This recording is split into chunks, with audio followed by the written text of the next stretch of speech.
Բարև ձեզ, մեր շատ սիրելի լրատվամիջոցների ներկայացուցիչներ, կարճ ներածական խոսքով մի քանի կարևոր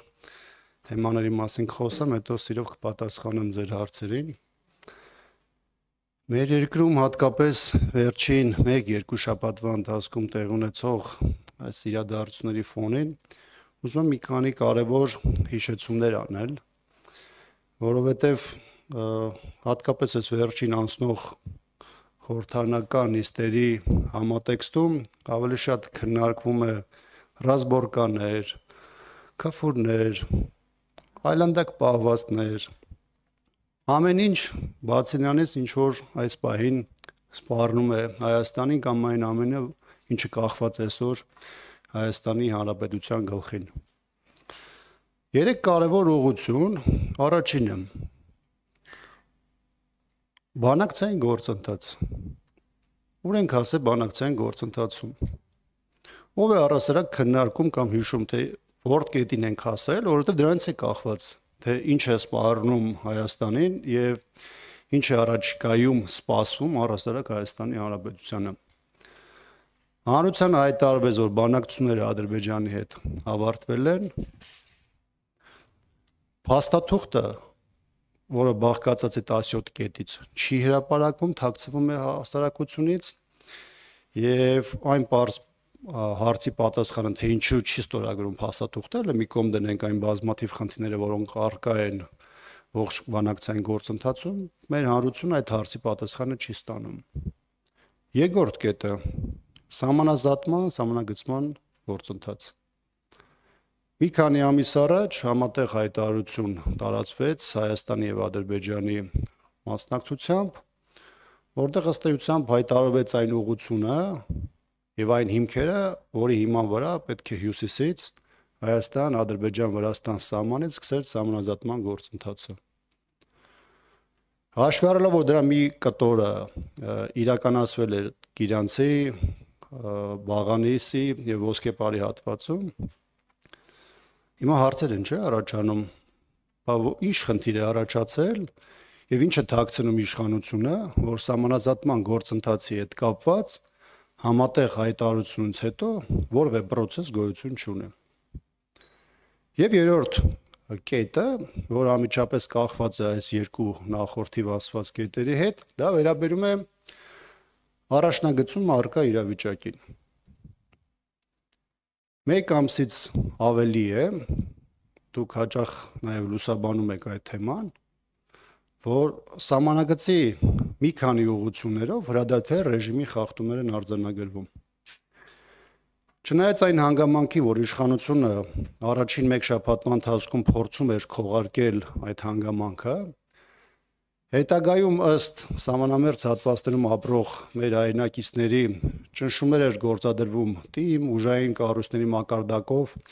ինֆորմացիա դուրս տալու տեսանկյունից, բայց այնուամենայնիվ իրավիճակը մի այնպիսի կետի հասավ, որի պայմաններում այլևս տեղեկատվություն չսփռելը պարզապես անհնար էր։ Ինչու է իշխանությունը փորձում քողարկել կամ շրջանցել հրադադար ռեժիմի խախտումները, սա կարծում եմ առաջին հերթին պայմանավորված է այսպես կոչված կեղծ այդ խաղաղության փուչիկի փչմամբ, որը հատկապես 26 թվականի նախընտրական տրամաբանության շրջանակներում բնականաբար ձեռնտու չէ, որ այս պահին պայթի, եւ դա վնասում է այն միֆականացված ողջ տեսլականը, որը իշխանությունը անընդհատ ներկայացնում եւ տապալում է։ Դրա տապալումները տարբեր փուլերում արտահայտվել են Հայաստանի Հանրապետության տարբեր հատվածների օկուպացիայով 21-23 թվականի ընթացքում, 23 թվականին Արցախի ամբողջական օկուպացիայով եւ այլն։ Այսինքն այս դեպքում էլ դեռ պարզ չէ, թե սրա հետևանքները ինչպես կարտահայտվեն Հայաստանում եւ ինչպես դրանք կարտահայտվեն Հայաստանի Հանրապետության քաղաքացիների վրա։ Հարցի պատասխանը, թե ինչու է միջև այս պահը հրադադար ռեժիմի խախտումներ արձանագրվում, ինչու է թիրախավորվում Հայաստանի Հանրապետության քաղաքացին եւ ինչու իշխանությունը այս իրավիճակում որպես համարժեք քայլ դիտարկում է պարզապես լրելը, չարձագանքելը եւ պարզապես քողարկել իրավիճակը, դա արդեն ինքնին խոսում է այս իշխանության մոտեցումների եւ այս 7 տարի ընթացքում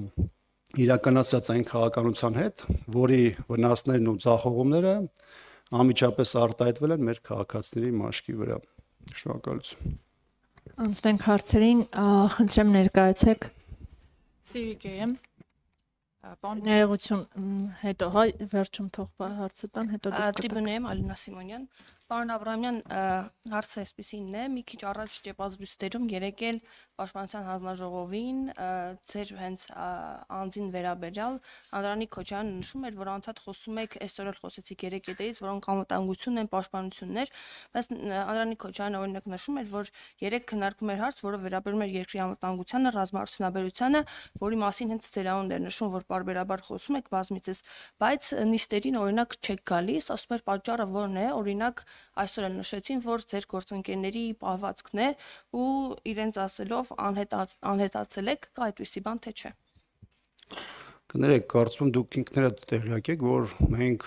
վերջին 2 տարիներին մի փոքր ավել մեր ֆրակցիան առասարակ հանձնաժողովի աշխատանքներին մասնակցություն չունի, սա մեկ։ Երկրորդը 3 տեղ ունեցած արտահերթ նիստին, խորհրդանալի ագումար նիստում մեր խմբակցությունը մասնակցել է եւ այդ ցնորոմամտությունը, որը դուք մեջ բերեցիք, առասարակ որով իրականության հետ կապ չունի։ Շոյաբերում է երեկվա նախագծին էլ հավելեմ, որ այդ նախագիծը ավելի շատ տեխնիկական փոփոխություններ ենթադրում, կառավարության այդ բանին լիազորություններ տալիս եւ այդտեղ նույնիսկ այդ առումով էլ բովանդակային որևէ մեծ քննարկում կամ որևէ հարց չի եղել։ Դա կարծում եմ իշխանության կողմից պարզապես արդարացումն է բոլոր այն թեմաներին, որոնք իրենք այս ընթացքում տապալել են, այդ թվում հատկապես անվտանգության ոլորտում, եւ փորձում են իրենց տապալումները որոշակիորեն վերագրել ընդդիմությանը, այլոց քաղաքացիներին, արտաքին ուժերին եւ այլն։ Այնպես որ չեմ կարծում, թե երեկվա ձեր մեջբերած տեքստը որևէ ձևով կապ ունի իրականության հետ։ Սիվիկեյեմ, խնդրեմ ձեր հարցը։ շնորհակալություն, պարոն Աբրահամյան, այդուհանդերձ վերադառնանք ձեր ձևակերպման ռազմորկայի թեմային, նախ կուզեի ձեր գնահատականը լսել։ Ռազմորկայի ձեր ասած ձեր ձևակերպմամբ ազգային ժողովում ընդդիմադիր խմբակցության եւ իշխող քաղաքական ուժի միջև տեղի ունեցած միջադեպին եւ նաեւ ընդհարցակելով ռազմորկայի թեման կուզեի անդրադառնալ նաեւ նախկին նախագահների ձեր եւ Ռոբերտ Քոչարյանի թիմերի միջև արդեն տևական ժամանակ ձգվող փոխհրաձգությանը ռազմորկային կամ չգիտեմ այլ ձևակերպում գուցե դիպուկ գտնեք հանրությանը շատ հուզում է պարոն Աբրահամյան ի վերջո ձեր այդ հակասությունը թվացial է թե իրական է կարծիք կա որ դուք 2026 թվականի խորհրդարանական ընտրություններից առաջ ձեր գործընկեր Արմեն Աշոտյանի ձևակերպմամբ տարանջատում օպերացիա եք իրականացնում փորձում եք տարանջատվել որպեսզի առանձին այսպես ճակատներով մասնակցեք ընտրություններին եւ առանձին թիմերով հանդես գաք։ Ուզում եմ այս հարցի հետ կապված ցրեք հանրության կասկածների վերջո հակամարտություն կա երկու նախագահների թիմերի միջև եւ ոչ եւ երկրորդ հարցը impeachment-ի գործընթացին է վերաբերում։ Ներողություն, այս հարցին պատասխանեմ, թե չէ, ձեր հարցադրումները մոռանալու եմ, հետո չմեղադրվեմ ինչ-որ հարցի չպատասխանելու համար։ Նախ շնորհակալություն եմ հայտնում իմ գործընկեր մեր կուսակցության փոխնախագահ քաղբանտարկյալ Արմեն Աշոտյանի մասին հիշատակում անելու համար եւ շատ կարեւոր եմ համարում, որ իր հոդվածները, հրապարակային ելույթները հանրության հնարավոր բոլոր սեկտորներում լուսաբանվում եւ նաեւ ցիտվում են։ Այս տեսանկյունից ես կարծում եմ, որ ժամանակագրությանը մի փոքր լավ չեք հետևել, որովհետև տարանջատման հետ կապված Արմեն Աշոտյանի ձևակերպումը ավելի շատ վերաբերում էր միջև այդ տարանջատման մասին հայտարարած քաղաքական ուժին արձագանքելուն, այսինքն տարանջատման մասին ի սկզբանե հանրապետականը չի խոսել։ Սա մեկ։ Երկրորդը վերաբերում է երկու ընդդիմադիր ուժերի տարբեր հարցերի շուրջ ունեցած տարբեր մոտեցումներին։ Դրանց հետ կապված տարբեր գործիչներ իրենց մոտեցումը արտահայտել են, այդ թվում ես, եւ ես կարծում եմ, որ այստեղ առանձնապես այլ բան ասելու կարևորություն նույնիսկ չկա էլ։ Այստեղից որևէ հավակնություն չեմ ներկայացնում հանրության մոտ որևէ թեմայի կամ կարծիքի հետ կապված հարցերը ցրելու մասով, որովհետև հանրությունը եղած իրադարձությունների մեջ հնարավորություն ունի 14-ը տարանջատելու եւ ինքը իր վերլուծությունների հիման վրա ճիշտ դատողություններ անելու։ Առաջին հարցը ի՞նչն էիք ասում, ներողություն հիշեցրեք։ Վերաբերում է 2 օր առաջ տեղի ունեցած միջադեպին։ Ինչ վերաբերում է խորհրդարանը, ինչ վերաբերում է խորհրդարանում տեղի ունեցած վերջին օրերի իրադարձությունների, մասնավորապես մեր շատ գործընկերներ էլ ինձ հարց են ուղղել,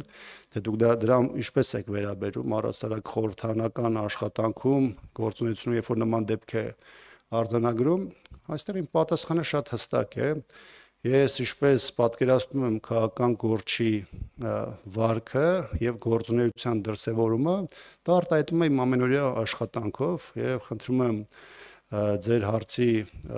պատասխանը եւ գնահատականը փորձեք տեղավորել իմ հարցի շրջանակներում։ Շնորհակալություն։ Հնարավորություն կա, այդուհանդերձ պարոն Աբրահամյան կխնդրեիք ավելի հստակ եւ կոնկրետ ի վերջո երկրորդ եւ երրորդ նախագահների նրանց թիմերի միջև արկա է արճակատում թե ոչ թվացial արճակատում է թե իրական թե բեմադրություն է ի վերջո եւ իմ հարցը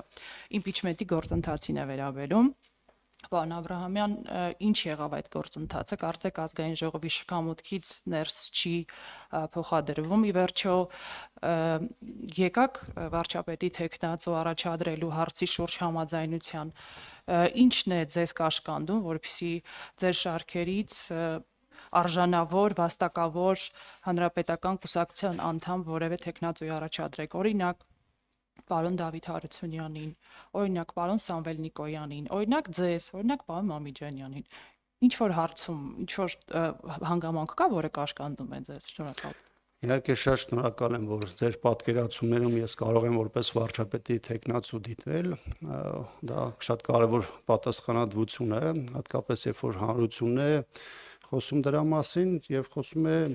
մարդիկ, որոնք միգուցե իմ քաղաքական մոտեցումները չեն կիսում, բայց իմպիչմենտի գործընթացը պայմանավորված չէ բացառապես հանրապետականով, որովհետեւ գործընթացը շատ ավելի լայն կոնտեքստ է ենթադրում քաղաքական գործընթացների եւ process-ների տեսանկյունից եւ նախաձեռնողները, ովքեր դիմել են այդ թվում Հայաստան եւ պատիվ ունեն խմբակցությունների եւ նաեւ արտախորհրդանական ուժերի հետ են որոշակի կոնսուլտացիաներ իրականացնում, ունեն որոշակի պատկերացումներ եւ այդ պատկերացումները ենթադրում են նաեւ այդ պատկերացումներին համահունչ նաեւ տեխնացուի առաջին պլան բերել եւ քննարկման առարկա դարձնել։ Պրոցեսի հետ կապված մեր պաշտոնական դիրքորոշումը մենք հստակ արտահայտել ենք մեր ֆրակցիայի հայտարարության միջոցով։ Գործընթացը, երբ որ գա հասնի այդ կետին առաջադրման հետ կապված, մենք արդեն այդ ժամանակ մեր լրացուցիչ դիրքորոշումը այդ մասով կարտահայտենք։ Ինչ վերաբերում է բեմականացումներին, ես չեմ կարծում, որ այստեղ գտնվող որևէ մարդ, այդ թվում դուք կարծում եք, որ իմ քաղաքական կենսագրությունն կամ գործունեությունը որևէ ձևով կարող է կապված լինել ինչ-որ բեմականացման հետ եւ նույնիսկ այս տեսանկյունից կոռեկտ չեմ համարում այս թեմային այլ ձևով նաեւ արտահայտելու։ Ես կարծում եմ այն տեղեկատվությունը, որ արկա է ընդհանուր արտավարական տարբեր մոտեցումների հետ, դրանք արդեն դաշտում արտահայտված են։ Շողիկ Գալստյան, խնդրեմ։ Պարոն Աբրամյան, երեք հայտնի դարձավ, որ մտադիր է հրաժարական ներկայացնել Էջմիածնի համայնքապետը, համոզիչ են, եթե ծանոթ եք անձնական պարզապես պատճառներ էր նշում, ուրիշ որևէ բացատրություն չկար, համոզիչ համարում եք այս բացատրությունը եւ քանի որ նախորդ շաբաթ Դիանա Գասպարյանը մասնակցում էր քաղաքացիական պայմանագրի վարչության նիստին, դուք այստեղ տեսնում եք հնարավորություն կամ գուցե տեսնում եք այն իրական պատճառները նրա եւ այդ կոռուպցիոն պատմությունների հետ կապի միջև, որը գուցե ԿՊ-ն չի ուզում հանրայնացնի։ Անկեղծ ասած, վերջին շրջանում շատ է խոսվում եւ նաեւ լրատվամիջոցների մեր գործընկերների միջոցով էլ նաեւ բազմաթիվ տեղեկություններ, վերլուծություններ, հետաքննություններ հրապարակվում, որում արկա են առերևույթ հանցագործության, այդ թվում կոռուպցիոն դրսևորումների մասին հրապարակումներ։ Բնականաբար ես ինքս ինչպես Էժմիածնի հետ կապված եւ մնացած նաեւ մյուս մասով որևէ նախաքննական մանրամասների իրավիճակի բերումով չեմ տիրապետում, բայց իհարկե սա որոշակի ցուցիչ է դաշտում եւ այս իշխանության այս 7-ամյա իշխանության ժամանակահատվածում դրան վերագրվող եւ նրա հետ անմիջապես ասոցացվող արատավոր բարքերի հետ։ Արտադատության այս համակարգը, որը գործում է այս իշխանության ժամանակահատվածում, իհարկե մեզ հնարավորություն չի տալիս բոլոր իրադարձությունների հետ կապված օբյեկտիվ ինֆորմացիա ստանալու, որովհետև դեռևս պարզ չէ, թե իշխանությունը այս կամ այն պետական պաշտոնյայի նկատմամբ գնում է գործողությունների կամ գործի է դնում իր համակարգը ինչ-որ հարցում պատժելու, ինչ-որ պայմանավորություն խախտելու համար պատասխանության ենթարկելու, թե օրինակ այդ կոռուպցիոն դրսևորումները այնպիսի ծավալի են հասել, որ դրանք այլևս քողարկման ենթակա չեն։ Ձեր ասած կոնկրետ օրինակի մանրամասներին եւ ձեր ասած տեքստին մանրամասնորեն չեմ տիրապետում, լրահոսում երևացել է իմ մոտ, բայց ինձ առանձնապես մեծ ցանկություն չի եղել դրանց ծանոթանալու։ Ուղղակի այդ բացատրությունները համոզիչ կարող են լինել, պարոն Աբրամյան, թե ինչ որ բան ամեն դեպքում կա, որը չի ասվում քաղաքացի։ Անկեղծ ասած, մանրամասներին ոչ գործին եմ ծանոթ, ոչ էլ Էժմիածնի համայնքի ղեկավարի հայտարարությանը։ Նարեկ Կիրակոսյան, ձեր հարցը։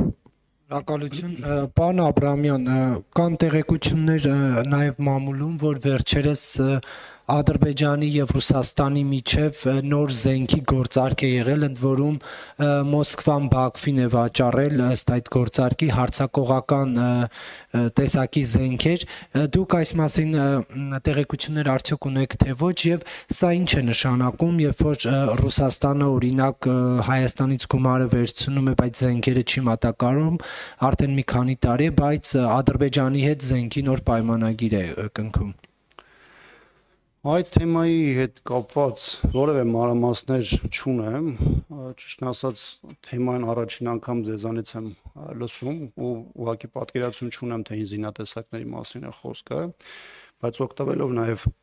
ձեր հարցադրումից ասեմ, որ շատ մտահոգիչ եմ համարում այն հանգամանքը, որ 44-օրյա պատերազմից հետո Ադրբեջանը մեծածավալ սպառազինություն է գնում, հատկապես դա արտահայտվում է Իսրայելից, Թուրքիայից, Պակիստանից, որոշ նաև եվրոպական երկրներից, բայց ռուսական մասով որևէ գործարքի կամ դրա ծավալի մասին տեղեկատվություն չունեմ։ Ստեղ մեկ հավելում եմ ուզում անել, որ ի տարբերություն նախորդ տասնամյակների, երբ որ գնումների մի էական հատված հանրայնացվում էր տարբեր միջազգային կառույցների կամ հենց նույն Ադրբեջանի կողմից, այս վերջին տարիներին Ադրբեջանը բավականին փակ է պահում այդ